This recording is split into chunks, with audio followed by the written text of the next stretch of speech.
Hello, I'm Carol Alexander, and welcome to video one of lecture one of level one of my new series on blockchains and crypto markets. I'm going to be rolling out the levels 2, 3, and 4 over the next couple of months, but this is the first part of the first lecture of level 1, which is about blockchains. So here we go. There are 3 parts to this first lecture, which is about what is a blockchain. And this video is talking about DLT, distributed ledger technology. Then the next video will be about hashing, and the final one about block building. If you want to have more information about my YouTube backup on my website, here you'll see I've just started now a new YouTube channel page. This is what I am working on now. I'm launching now. This is what you can find on my YouTube at the moment, just updated on this channel, which is Professor Carol Alexander, which you obviously know because you're watching this video. But here you can see my playlists.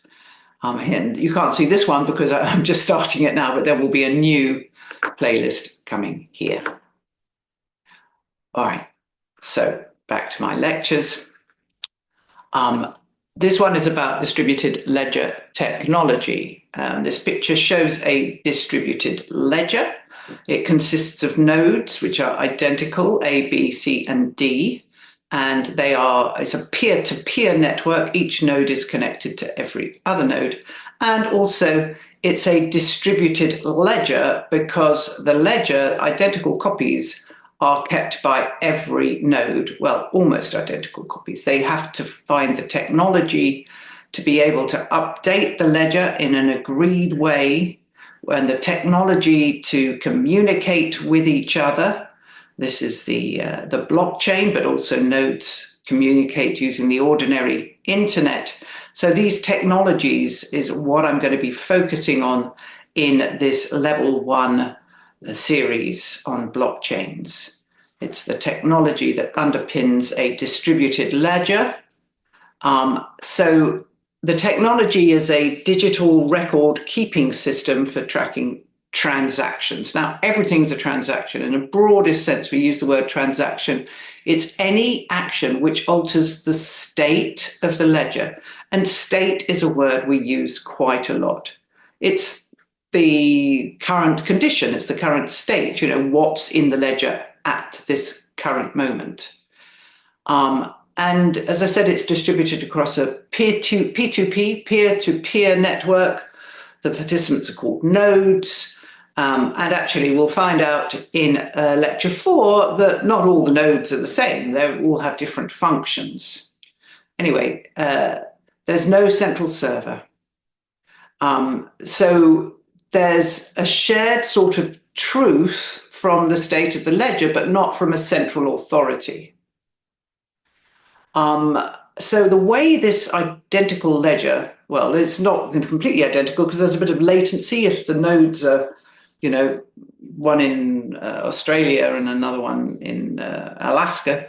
It's going to take a while, a few milliseconds latency there. But more or less it is identical. And when they update the ledger, they need to use something called a coordination protocol. And you've probably heard the word consensus. Well, that's the coordination mechanism that is used by public blockchains and also some private blockchains. Most blockchains actually use consensus. But not all digital ledgers use consensus. They still need a coordination, a protocol, a set of rules to know what is the right copy of the ledger. And so the advantage of these systems is that they are transparent, they're traceable, They're more robust as well because you don't have just one copy of the server of the ledger. You've got many different copies, so they're not as vulnerable as central servers are to attack. So blockchains is a specific type of distributed ledger technology. The whole idea is to distribute data, multiple copies of the ledger. But blockchains not only distribute it, but they also structure it in blocks, like a chain, like this. Okay? And some blockchains have got like lots and lots of strands. Some have got sort of convoluted things.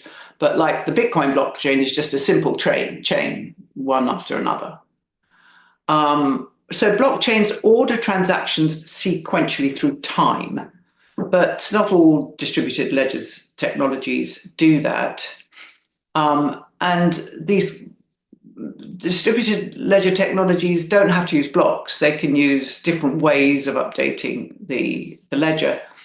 As I said before, blockchains use consensus mechanisms, but other coordination protocols can be used in distributed ledger technologies. They don't need to use consensus.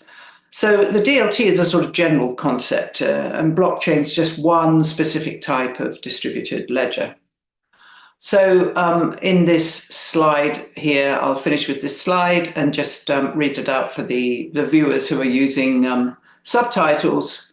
And the question is, let's compare them. What's the difference? And so on the left here, we have the structure, coordination, sequence, encryption, immutability. And on the right, in terms of the structure, blockchains need to have time-stamped blocks linked together in a chain. Distributed ledgers don't need to. For the coordinating protocol, you must use consensus. And so we've got 3 different lectures on consensus mechanisms in this level. So it's quite a central role in public blockchains and private blockchains as well. So this is for the security, the consensus validates transactions. You don't need to use consensus. You can use more scalable, because consensus is very difficult to scale. You could use different methods in distributed ledgers. Sequencing the data is essential in blocks. They're all time-stamped. The timestamps are really critical. Whereas with distributed ledgers, they don't have to have that specific time sequence.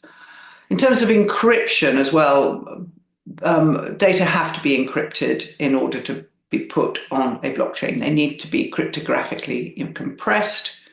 And also we use encryption algorithms to send transactions. And it doesn't have to happen on a distributed ledger. You don't need to do that encryption. And finally, blockchain, the whole purpose of a blockchain is for transactions to become immutable. In other words, after a period of time, which we call the finality, once they're final, a block, all the transactions in it cannot be changed. They are immutable. But that doesn't have to be a property of distributed ledger.